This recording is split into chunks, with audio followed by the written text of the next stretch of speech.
Rocco's life began with heartbreak, a blurry memory of warm hands lifting him from a box, followed later by car doors slamming and footsteps walking away. As a tiny puppy left on the cold pavement, he learned early that the world was not gentle.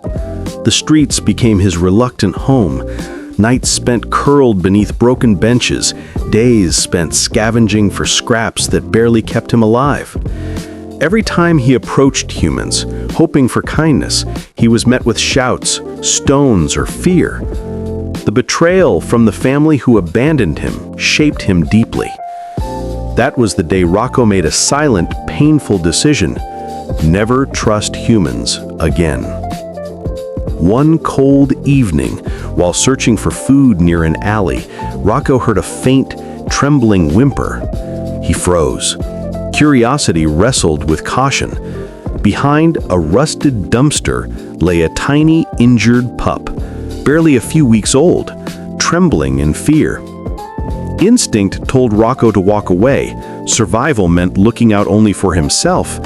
But something in the pup's helpless eyes stirred a long-buried instinct within him. Leadership begins with a single choice, and in that moment, Rocco made his.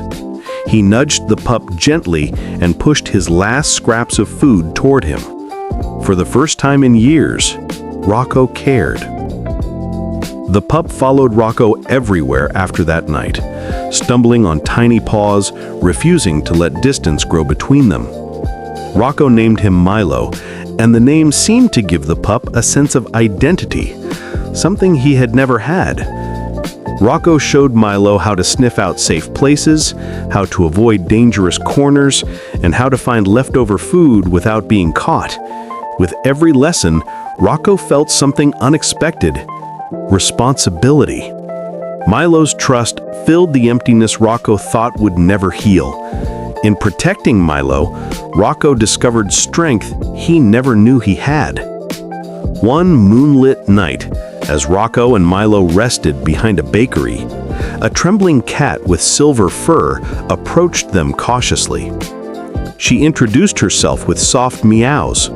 Luna, fleeing from street predators. Despite old instincts telling him to stay guarded, Rocco allowed her to stay.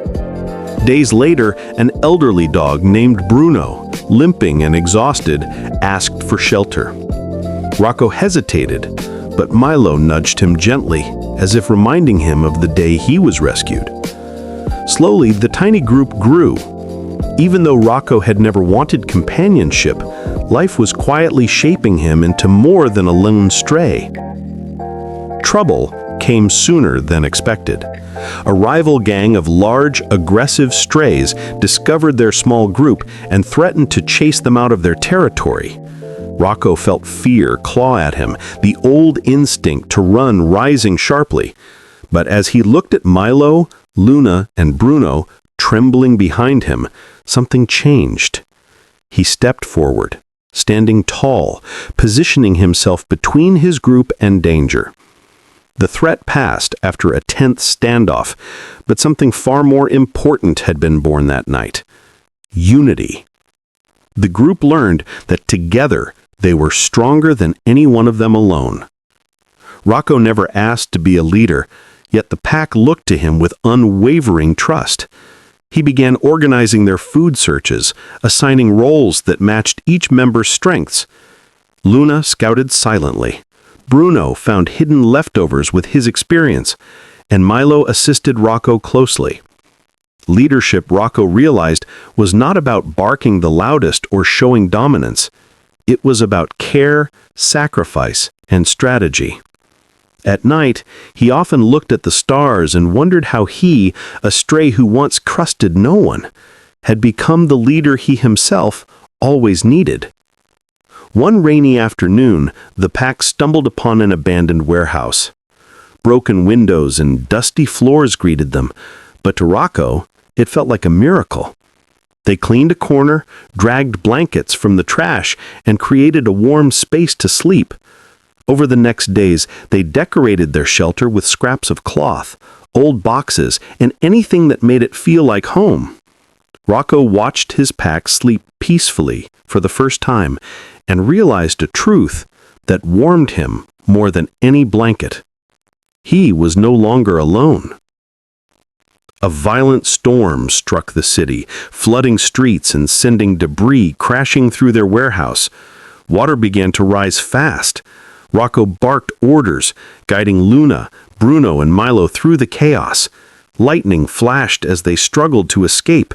At one point, Milo slipped and was nearly swept away by the rushing water. With a desperate leap, Rocco grabbed him by the scruff, pulling him to safety. Exhausted and drenched, the pack finally reached higher ground. That night, as they huddled under a broken roof, Rocco realized that leadership meant risking everything without hesitation. After the storm passed, the pack looked at Rocco differently. In their eyes lived gratitude, admiration, and trust. For the first time, Rocco did not look away. He accepted their love, their reliance, their belief in him. He had built something out of nothing, built it with courage, care, and heart. Rocco understood now that leadership had never been about size or strength. It was about choosing love over fear. The pack became known throughout the streets, respected, united, and unbreakable. Milo grew stronger and wiser, guiding younger strays with the same lessons Rocco had once taught him. Luna and Bruno thrived in the family they had chosen. Rocco watched his pack from their warehouse doorway, feeling peace ripple through him. His journey had been born from abandonment, but it had led to something powerful, a legacy of hope. Broken beginnings do not decide the ending. Rocco proved that even a stray, forgotten by the world, can rise, lead, and build a family out of nothing.